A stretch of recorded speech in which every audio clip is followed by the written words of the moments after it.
Hey, I'm Rod. I'm Chris. And together, We're your favorite couple. we're your favorite couple. Yeah, our president. Where should we begin? Wherever you want to begin. Okay. This guy wants all schools to open up. Poor babies. Poor babies. The poor babies. They're going to get sick and then bring this stuff back to their. There's so many things. To the nanas. To the nanas, to the moms. If you are an essential worker, you can't very well let your kid go to school and then come home. Somebody's got to be home with them. Right. Okay? I know well, a lot that's the point. He wants all the schools and everything to open because he wants there to be normalcy, and I get the idea of wanting things to be normal, but the practicality of it based on the situation that we're in is something completely different. So another thing that pissed me off about this whole situation, it's too expensive for what they're asking. Well, all that money that you gave to your friends for the PPP, you could have gave to the schools. Took care of our teachers. Everybody agrees that the children should go back to school. The children should be properly educated. Instead, you, my friend, decided to give your money to everybody else but the people that need it. Give it to all the top, and the bottom needs it. And that includes your school teachers. You know, they need partitions. Teachers got to buy their own stuff sometimes, bro. The great people. My girl's going to grade school up until about high school. I had to buy the teacher stuff every 3 months. Their tissues, paper towels, sanitizer, all that stuff. Wow. I personally, I think he want all the school kids to go back to school, catch the COVID, then they have to shut it down. Then we got to do something about the polling situation so we can't go vote. That's what I really think. Conspiracy theory, I like it.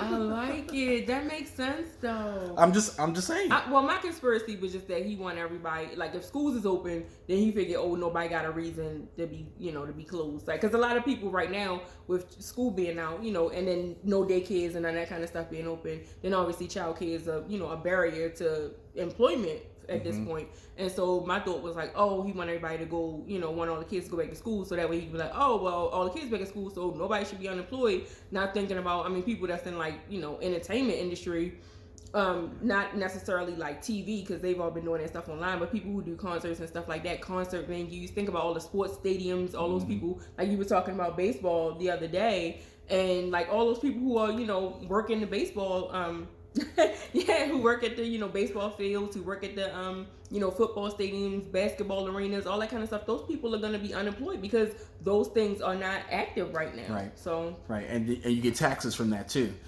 Another thing that kind of concerns me is before aftercare. I know with the mother of my children, when I started going into grind mode, I was working 2 jobs, so she needed, hey.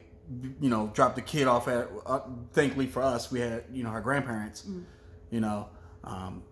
But aftercare, I used to get up and go to work at 7 a.m. and then come home till like 10, 11, and wake up and do it again because I was working 2 jobs. That's hardcore. So she'd go to work and then she had to stay late, and we had to be at school care. Well, you can't have 30 to 40 kids in after school care. You can't even have 15 in after school care. Not now, especially not now. And so I think that's like, that's the major thing. I think is, there's this push. I guess the issue that I have is that it's this pick and choose thing.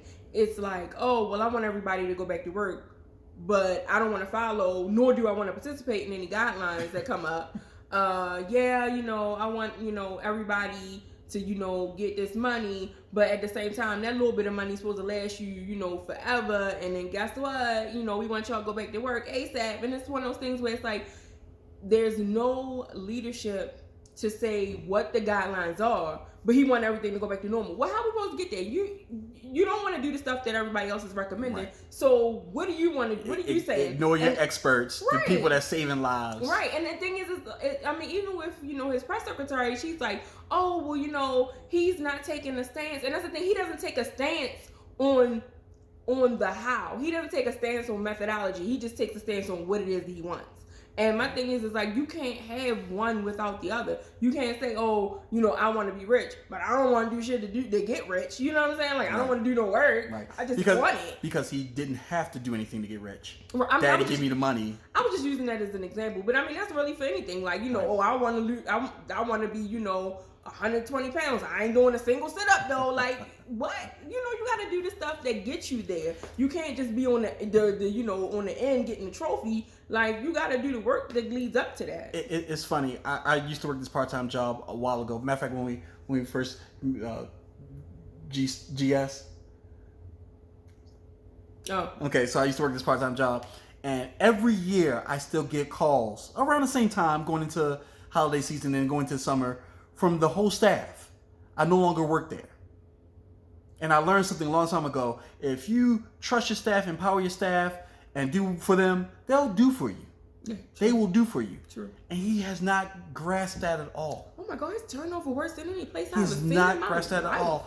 And he don't have a relationship with none of those I don't people. think government. I don't think government grasped that at all. I honestly think that Andrew Yang, and I keep quoting him. I'm so sorry.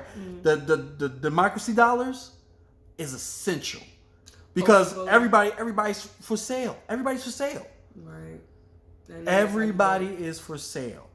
And to be perfectly honest with you, if IBM says they want something one way, and they give you $100,000, but you got 100 constituents with 100,000 constituents with $10 each, and they want it a different way, they're gonna vote a different way. I don't think that we should. I mean, I don't think it should be allowed. Honestly, I really feel like we should go back to the way it was, where you call Congress into session and they ride up on their little horse and buggy, and then they solve all the problems in the session, and then take their ass back to their real fucking job. Because right about now, them getting paid to solely do this is terrible because they can be bored.